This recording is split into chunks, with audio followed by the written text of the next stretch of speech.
السلام ويخرجهم من الظلمات إلى النور بإذنه ويهديهم إلى صراط مستقيم.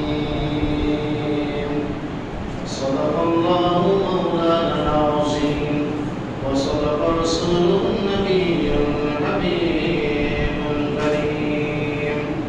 قال النبي صلى الله عليه وسلم: كنت نبيا وآدم بين الروح والجسد، إن الله وملائكته يصلون على النبي يا أيها الذين آمنوا صلوا عليه وسلموا تسليما.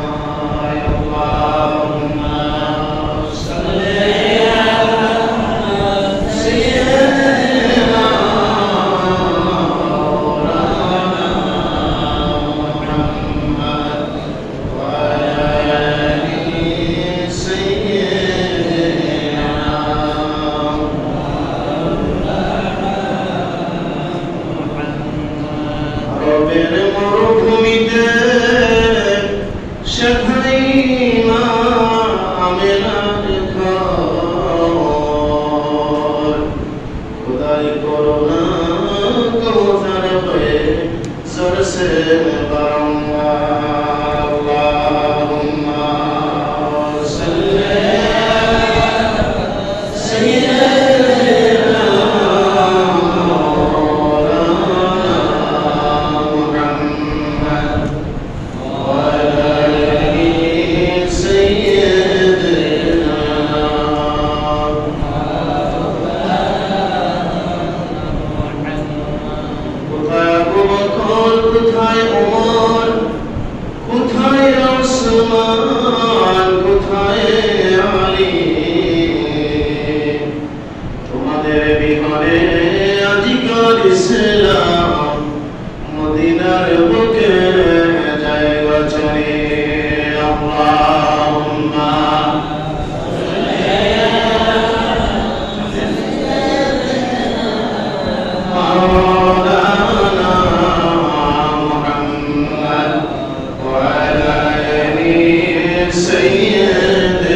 এই দলিল ধরাতে আল্লাহ পাক রব্বুল আলামিন তার হাবিব সাল্লাল্লাহু আলাইহি সাল্লামকে প্রেরণ করেছেন এই মাসে রবিউল আউয়াল মাসের 12 তারিখে সোমবার দিবাগত রাত্রিতে আমরা সকলে বলি আলহামদুলিল্লাহ। আল্লাহ নবী সাল্লাল্লাহু আলাইহি সাল্লাম যাকে আল্লাহ পাক কোরআনের ভাষা বলেছেন রাহমাতুল লিল আলামিন, সবাই বলে রাহমাতুল লিল আলামিন, যাকে রহমত হিসাবে, করুণা হিসাবে, দয়া হিসাবে আল্লাহ পাক প্রেরণ করেছেন। সৃষ্টি করেছেন কুল কায়নাতের আগে, সমস্ত মাখলুকাতের সৃষ্টির আগে যাকে সৃষ্টি করেছেন তিনি হচ্ছেন আমাদের নবী, আপনার নবী, তামাম জাহানের নবী মুহাম্মদ রাসূলুল্লাহ সাল্লাল্লাহু আলাইহি ওয়াসাল্লাম। ওই নবীকে আগমনে, ওই নবীর আগমনের কারণে তামাম পৃথিবী থেকে অন্ধকার, বর্বরতা, কুসংস্কার, মানুষের মধ্যে মারামারি, হানাহানি, কাটাকাটি এবং মানুষ যে প্রত্যেকটা তারা যে মূর্তির পূজা করত এবং তারা শিরক করত জেনে শুনে, আল্লাহকে ছাড়া, এক আল্লাহকে ছাড়া অনেক ইলাহ মনে করে এরা কি করত, মূর্তিকে সিজদা দিত এবং মানুষগুলি ছিল বেশিরভাগ অন্ধকারের মধ্যে। জোরে জোরে বলেন নাউজুবিল্লাহ। যেই যুগে আল্লাহ নবী সাল্লাল্লাহু আলাইহি সাল্লামকে পৃথিবীতে প্রেরণ করেছেন ওই যুগটার নাম ছিল আইয়ামে জাহিলিয়া। বলে তো নামটা কি? ইয়াম শব্দের অর্থ হচ্ছে দিন, আইয়াম হলো দিন সমূহ, ইয়ামের জমা হচ্ছে আইয়াম। আর জাহিলিয়া শব্দের অর্থ হলো মূর্খতার জমানা, বর্বরতার জমানা। বর্বরকারী বলে, বর্বর বলে মানুষ তার আকল জ্ঞানকে খরচ না করে এমন একটা কাজ করে যেই কাজটা সকলের কাছে অপছন্দনীয়। জোরে বলুন নাউজুবিল্লাহ। আমরা বড়দেরকে সম্মান করি, ছোটদেরকে ইস্তেহা করি। রাসূল সাল্লাল্লাহু আলাইহি ওয়াসাল্লাম বলেছেন তারা আমার উম্মত নয় যারা বড়দের ইজ্জত করে না, সম্মান করে না আর ছোটদের ইস্তেহা করে না, তারা আমার উম্মতের অন্তর্ভুক্ত নয়। জোরে বলুন নাউজুবিল্লাহ। তাহলে কি করতে হবে? বড়দেরকে সম্মান করতে হবে, ছোটদেরকে ইস্তেহা করতে হবে। রাসূল সাল্লাল্লাহু আলাইহি ওয়াসাল্লাম এই নিয়মটা আমাদের জন্য শিখিয়ে দিয়েছেন। জোরে বলুন সুবহানাল্লাহ। আল্লাহ হাবিব সাল্লাল্লাহু আলাইহি ওয়াসাল্লামকে যেই জমানায়, যেই যুগে প্রেরণ করেছেন ওই যুগটার নাম আইয়ামে জাহিলিয়াতের যুগ। যেই যুগে মানুষের সম্মান ছিল না, ইজ্জত ছিল না। বাবা মারা গেলে ওই ব্যক্তির সন্তানরা তার মাকে বিবাহ করত। আওয়াজ দিয়ে বলে নাউজুবিল্লাহ। আপন মা, মা, সৎ মা, মা।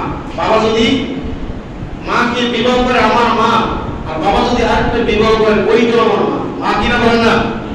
আবার আরেকটা কথা ছিল, আপন ভাই তার বোনকে বিবাহ করতে পারত। নাউজুবিল্লাহ বলেন।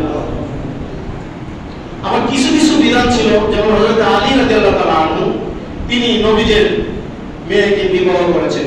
আপনারা কি জানেন যে হযরত আলী রাদিয়াল্লাহু আনহু নবীর কি হয়? আপন চাচাতো ভাই। সুবহানাল্লাহ সবাই। আলী ইবনে আবি তালিব, আলী ইবনে আবি তালিব রাদিয়াল্লাহু তাআলা আনহু হযরত আলী রাদিয়াল্লাহু আনহু নবীর আপন চাচাতো ভাই। কারণ নবীজির ছোট চাচার নাম ছিল আবু তালিব, যাকে দুজকের আগুনের মধ্যে সবচেয়ে কষ্ট, সবচেয়ে কম যার প্রতি করা হবে। আওয়াজ দিয়ে বলেন সুবহানাল্লাহ। সবচেয়ে আযাব ওনাকে কম দিবে।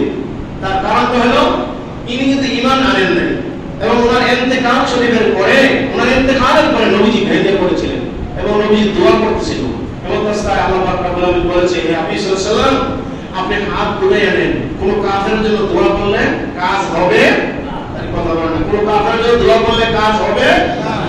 অথচ নবীজি কুলে গাড়ি নিছে, আদর করছে, চুম্বন দিছে।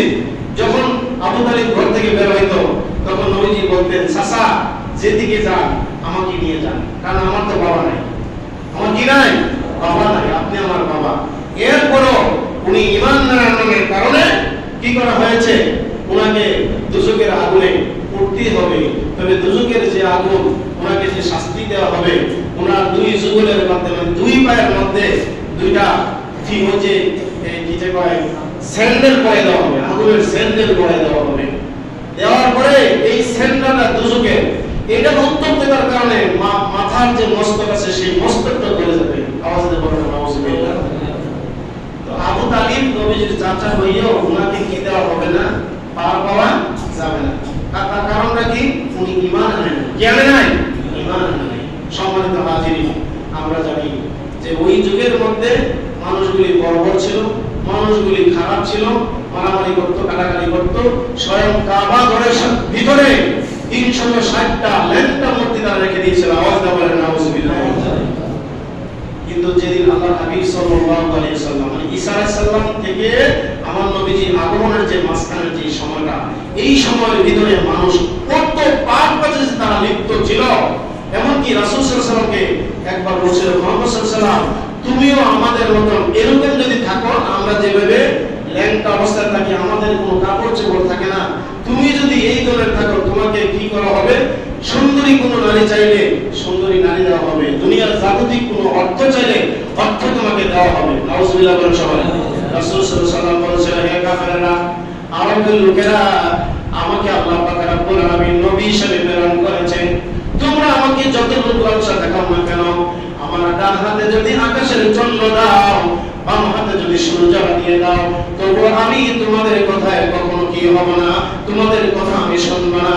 আমি এক আল্লাহ রাব্বুল আলামিনকে মানি। সুবহানাল্লাহ।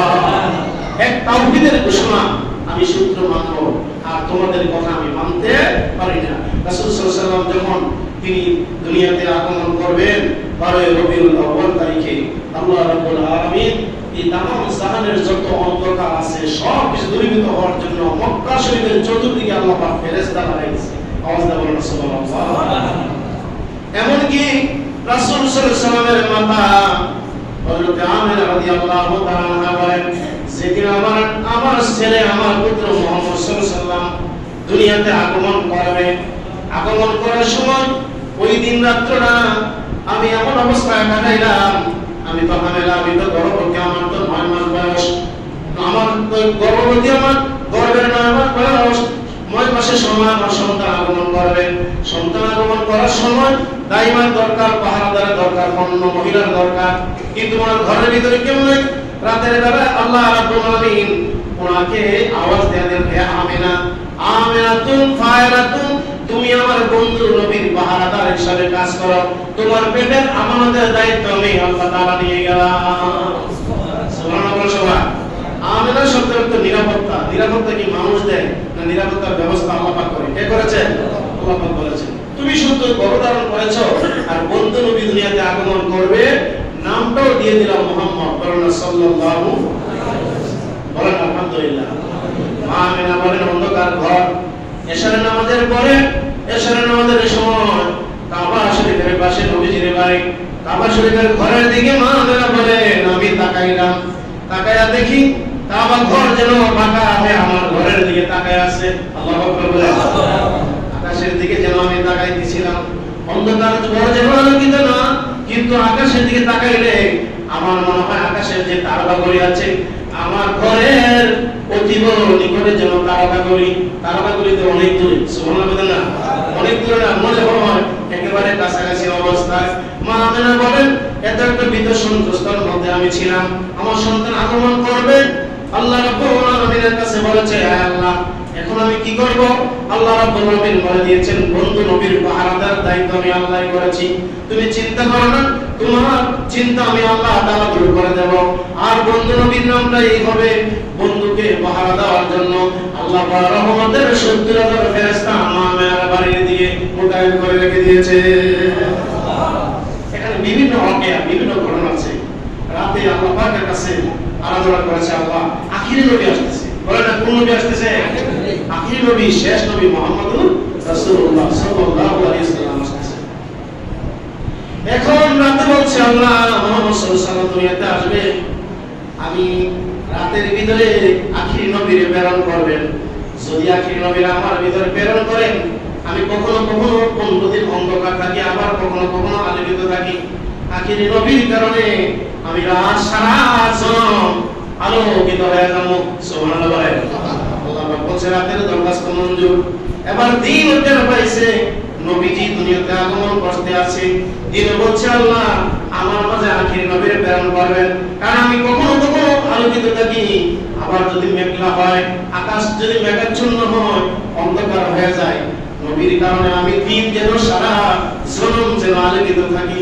সুবহানাল্লাহ। দরখাস্ত করছে রাতে, দরখাস্ত করছে দিনে। আল্লাহ বলেন, রাতের দরখাস্ত মঞ্জুর, দিনের দরখাস্ত মঞ্জুর। সুবহানাল্লাহ।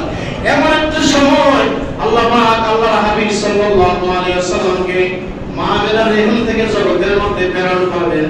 ওই সময়টা হইল কোন সময়? সুবহে সাদেকের সময়। সুবহানাল্লাহ। ফজরের আগ মুহূর্ত যে সময়টা নেই বলে সুবহে সাদেক, তার আগের যে সময়টা অন্ধকারের নাম সুবহে কাযিম। আল্লাহর হাবিবকে মা আমিনার পেট থেকে দুনিয়াতে আগমন করলেন রাতের শেষ ভাগে সুবহে সাদেকের সময়। সকলে বলুন আলহামদুলিল্লাহ। এবার দুনিয়াতে আমরা এসেছি, আপনি এসেছেন, আমি এসেছি, সব মানুষ এসেছে। দুনিয়াতে আসার পরে আমরা যখন এসেছি আমাদেরকে গোসল দেওয়া হয়েছে, আমাদের নাভি কেটেছে ব্লেড দ্বারা। আসছে কিনা কথা সবাই? নাভি কাটে না? নাভি কেটেছে। এবং আপনি এসেছেন ল্যাংটা, আমিও এসেছি ল্যাংটা। আমাদের বস্ত্র দ্বারা পাঠানো হয় নাই, আমাদেরকে নাভি কাটা লাগছে, আমাদেরকে গোসল দেওয়া লাগছে, আমাদেরকে রুমাল দ্বারা, চাদর দ্বারা, গামছা দ্বারা আমাদেরকে আবৃত করা লাগছে। কিন্তু সূরা মুহাম্মাদের মধ্যে আছে আল্লাহ হাবিব সাল্লাল্লাহু আলাইহি ওয়াসাল্লাম দুনিয়াতে যখন আগমন করবে মায়ের পেট থেকে আসার সময় আল্লাহ পাক জান্নাতের পোশাক পরাইয়া আমার নবীজিকে প্রেরণ করেছে। সুবহানাল্লাহ। আসতে বলে কিভাবে বানাইছে? নবীজিরে পোশাক পরাইয়া বানাইছে। কেন পোশাক পরাইয়া বানাইছে? এটার একটা কারণ আছে। আল হায়া ওয়া শুবাতুম মিনাল ঈমান। লজ্জা ঈমানের একটা অংশ। যার লজ্জা নাই তার ঈমান নাই। পুরুষের লজ্জা আছে, মহিলার লজ্জা আছে। কিন্তু মুহাম্মদ সাল্লাল্লাহু আলাইহি ওয়াসাল্লাম, শিশু মুহাম্মদ সাল্লাল্লাহু আলাইহি ওয়াসাল্লামকে আল্লাহ পাক প্রেরণ করবে। কারণ নবীজির লজ্জাস্থান পৃথিবীর কেউ দেখতে পারবে না, পারবে না। সুবহানাল্লাহ। আল্লাহ হাবিবের ইজ্জত কেন দিয়েছে? ওয়া রাফা'না লাকা যিকরা। বলেন না ওয়া রাফা'না লাকা যিকরা। আল্লাহ পাক বলেছেন বন্ধু আপনাকে প্রেরণ করার সময় আমি আল্লাহ পাক আপনার ইজ্জতকে বুলন্দ করে দিয়েছি, আপনার সম্মানকে আমি সর্বোচ্চ দান করেছি। সুবহানাল্লাহ। ইজ্জতের মালিক কারা? আল্লাহ। আল্লাহ। তো যে আল্লাহ ইজ্জত দেয় সেই নবীর ইজ্জত কেউ কমাইতে পারে না। এবার সূরা মুহাম্মাদের তাফসীরের মধ্যে আছে আল্লাহ হাবিব সাল্লাল্লাহু আলাইহি ওয়াসাল্লামকে জান্নাতের পোশাক দ্বারা বানাইলেন।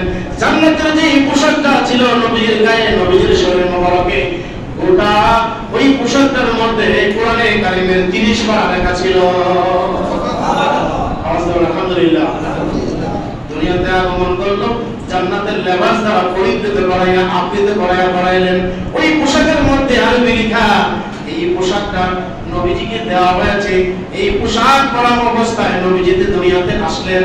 আসার পরে মা আমেনা বলেন আমার ঘরটা ছিল অন্ধকার। শিশু মুহাম্মদ সাল্লাল্লাহু আলাইহি ওয়াসাল্লাম আমার পেট থেকে দুনিয়াতে যখন আগমন করলো, আগমন কইরা মাটির মধ্যে তিনি সিজদা দিয়া বলতেছে আল্লাহুম্মা গফিরলি উম্মতি, আল্লাহুম্মা গফিরলি উম্মতি। সুবহানাল্লাহ। শিশু নবী জন্মের পরে কিশোর নামাজ পড়িলেন, শিশু নবীর জন্মের পরে কিশোর নামাজ পড়িলেন, নামাজ শেষে উম্মত বলে দুহাত তুলে কাঁদিলেন। সুবহানাল্লাহ। আমরা শিশু বাচ্চারা ওয়াই ওয়াই করে কাঁদে। এমন কোন বাচ্চা নাই ছেলে হোক আর মেয়ে হোক পৃথিবীতে আইসা একটা সিল্লাত দেয় না, দেয় কি দেয় না? মিশকাত শরীফ আলেমের মধ্যে, মাদ্রাসা আলেমে মিশকাত শরীফের অধ্যায়ের মধ্যে আছে শিশু বাচ্চা এমনি কাঁদে না, শিশু বাচ্চার শরীরের মধ্যে ইবলিস শয়তান একটা চিমটা দেয়। নাউজুবিল্লাহ। কিসের কথা বললাম? মিশকাত শরীফ। কিতাবের নাম কি? মিশকাত শরীফে আসছে যে শিশু বাচ্চা পৃথিবীতে আসার পরে শয়তান বাচ্চারে চিমটা দেয়, খামটা দেয় আর চিমটা দেয়।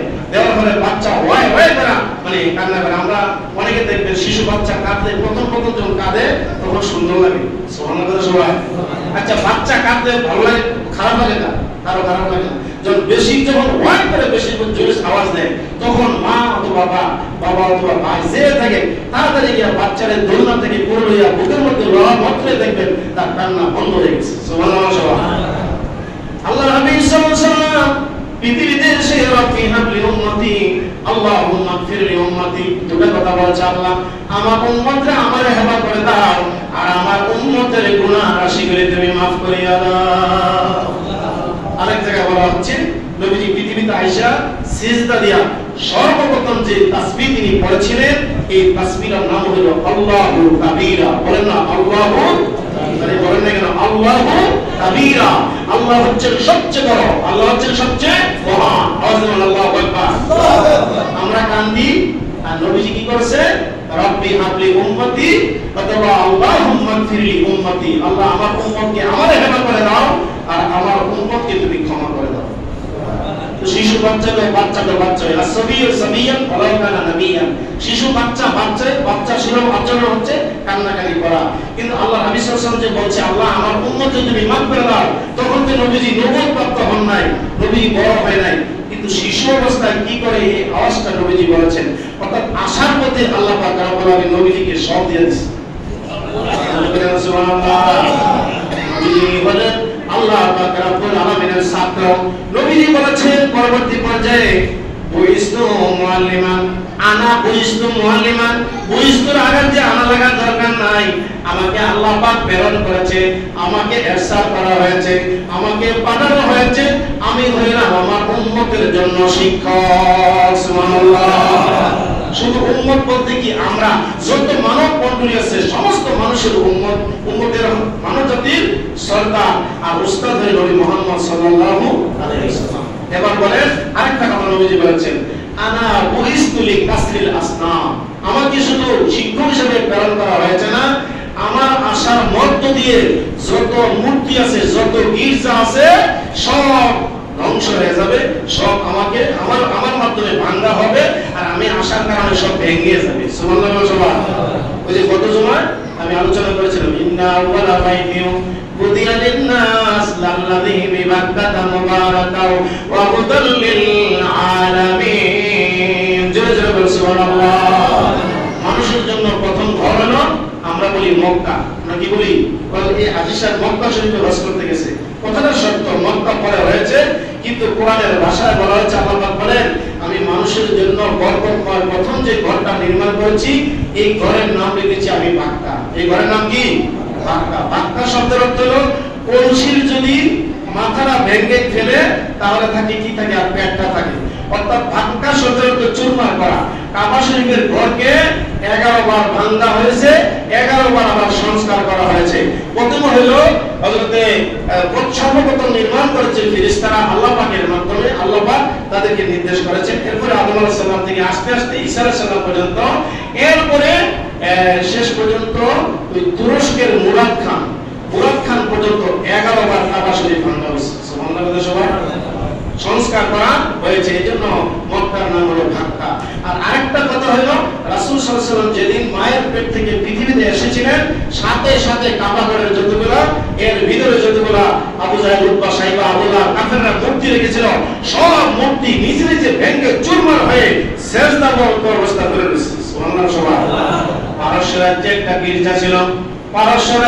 গির্জা ছিল, ইহুদি নাসারা খ্রিস্টানেরা ওই গির্জা আগুন জ্বালায়া 1000 বছর পর্যন্ত তারা আগুনের পূজা করত। সুবহানাল্লাহ, নাউজুবিল্লাহ।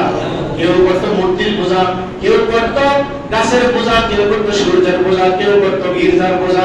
এই গির্জার আগুন কেউ নিভাইতে পারে নাই। নবীজি দুনিয়াতে আসার সঙ্গে সঙ্গে খবর পাওয়া গেল, সঙ্গে সঙ্গে ওই গির্জা অর্থাৎ যতটা এবং ভেঙে চুরমার হয়ে ধুলায় পরিণত হয়ে গেছে। সুবহানাল্লাহ। বলেন আলহামদুলিল্লাহ। তারপর আল্লাহ পাক কাবা ঘরটা কি করে দিলেন? হুদাল লিল আলামিন। এই ঘরটা মুমিন ছাড়া পৃথিবীর সমস্ত মানুষের জন্য বরকতময় ঘর, এবং মুমিনদের জন্য এটা শান্তির স্থান, বরকতময় ঘর, নিরাপদ স্থান বানিয়ে দিলেন। জোরে বলুন সুবহানাল্লাহ। কাবা শরীফের নাম যে বাক্কা হলো, এই বাক্কারা রাসূল সাল্লাল্লাহু আলাইহি ওয়াসাল্লাম যেদিন পৃথিবীতে শুভ আগমন করেছেন, রাসূল সাল্লাল্লাহু আলাইহি ওয়াসাল্লামের আগমনের পরে এই ঘরের নাম হয়ে গেছে মক্কাতুল মুকাররমা। জোরে বলুন সুবহানাল্লাহ। এই মক্কার অনেকটি নাম আছে, মসজিদুল হারাম, আর একটা হচ্ছে মসজিদুল মুকাররম, আর একটা কথা হচ্ছে বাক্কা, আর একটা হচ্ছে এই মসজিদুল মুকাররমাতুল বালদাতুল তাইয়্যিবাতুল। বলা হচ্ছে মক্কা শরীফ এবং তার আশেপাশে এলাকাটা হলো আরবের সেরা একটা কেন্দ্র এবং শহর। জোরে বলুন সুবহানাল্লাহ। এবার আসেন মদিনার নাম ছিল কানাতুল মদিনাতুল ইয়াসরিব। মদিনা শরীফের পূর্ব নাম ছিল ইয়াসরিব।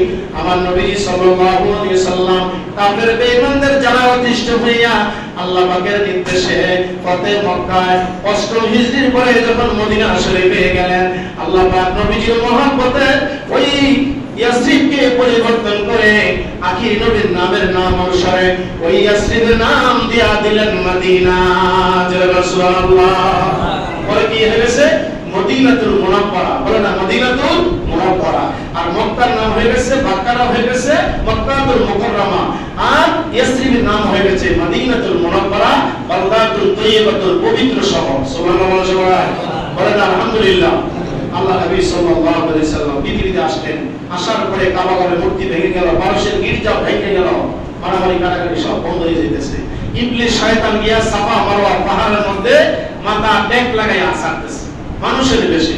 এক লোক গিয়ে জিজ্ঞেস করতেছে, এই আপনি এখানে এই মাথা কেন এই পাথরের মধ্যে লাগাই লাগাই ঘেঁষাঘেঁষি করতেছেন? কয় জানো না, এতদিন পর্যন্ত আমার যে কার সাথে ছিল, আমার যে শক্তি ছিল, আমি মানুষকে বিভ্রান্তির মধ্যে ফেলাই দিতাম।